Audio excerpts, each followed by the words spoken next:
Assalamualaikum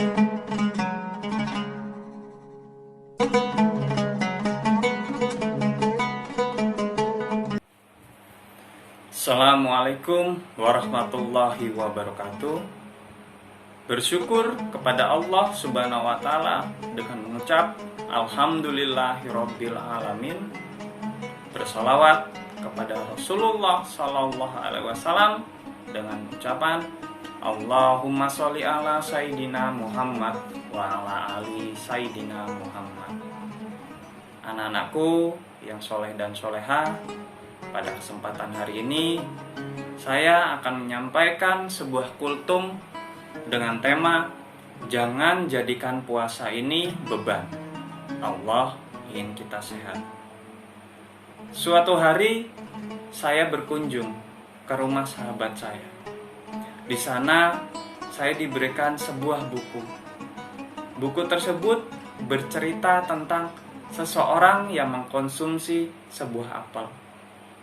Apel tersebut tidak ada ulatnya. Ternyata apel tersebut mengandung pestisida. Pestisida jika kita cuci menggunakan sabun tidak hilang. Pestisida jika masuk dalam tubuh kita akan menjadi sebuah sampah. Sampah ini akan menjadi berbagai macam penyakit. Tetapi dalam buku tersebut juga dijelaskan cara menghancurkan sampah yang ada dalam tubuh kita. Teori ini disebut dengan teori fasting terapi. Teori ini dikemukakan oleh orang Amerika, bukan orang Islam. Teori ini dijalankan dengan cara tidak makan selama 8 hari dalam 1 bulan dan tidak makan selama 1 bulan dalam 1 tahun. Setelah saya membaca buku tersebut, saya mengucap subhanallah. Tidak makan selama 8 hari dalam 1 bulan. Senin, Kamis, Senin, Kamis, Senin, Kamis, Senin, Kamis. Tidak makan 1 bulan dalam 1 tahun. Pas puasa Ramadan. Janji Allah, aku akan tunjukkan tanda-tanda kebesaranku melalui Muhammad Sallallahu Alaihi Wasallam. Jadi orang Amerika itu menerima ajaran Islam itu bukan dengan cara kita mengebom gereja mereka, membenci mereka, bahkan menghancurkan kedutaan besar mereka. Dengan cara bagaimana? Mengajarkan ilmu Islam yang sudah dibawa oleh Nabi Muhammad Sallallahu Alaihi Wasallam, yang sudah dibawa 14 abad yang lalu.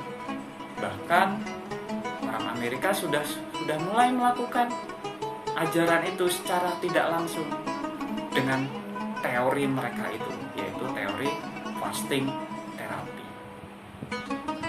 Suatu hari saya datang ke suatu rumah sakit mengantarkan teman saya. Teman saya itu ingin melakukan medical check up. Pada saat itu, dokter menyarankan kepada teman saya, besok sebelum dilakukan medical check up, jangan makan dari pagi sampai sore.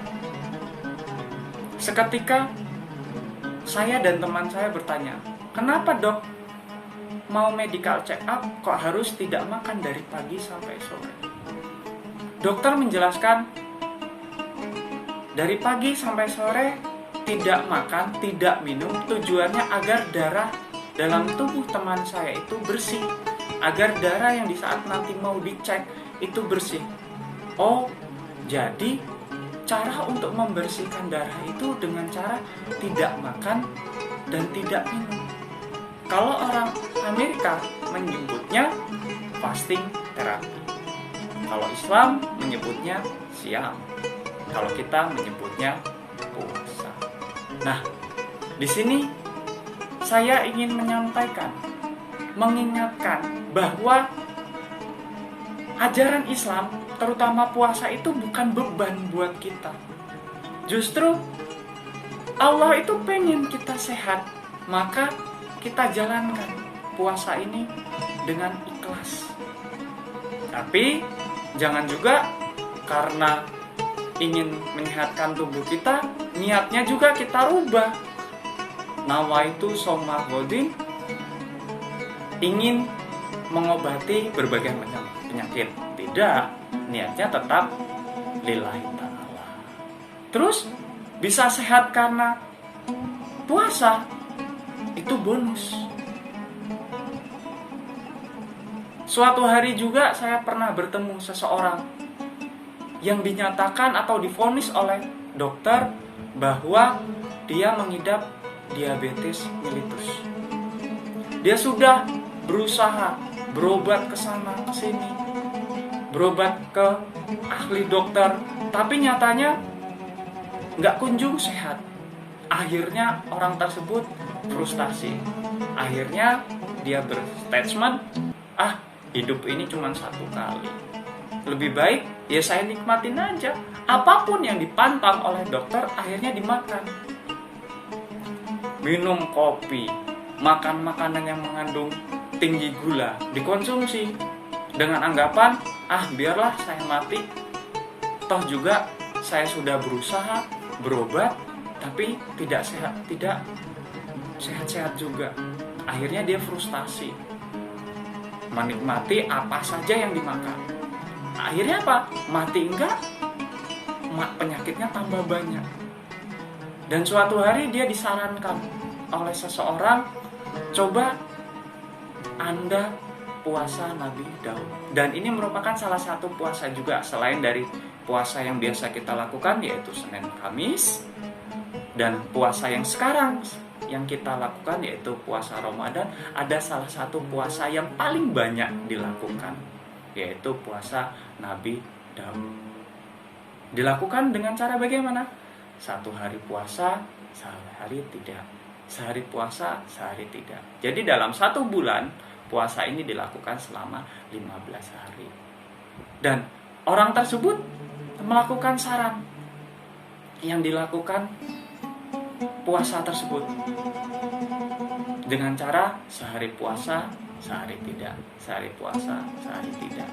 Alhamdulillah, sekarang orang tersebut sehat dari penyakit diabetes mellitus.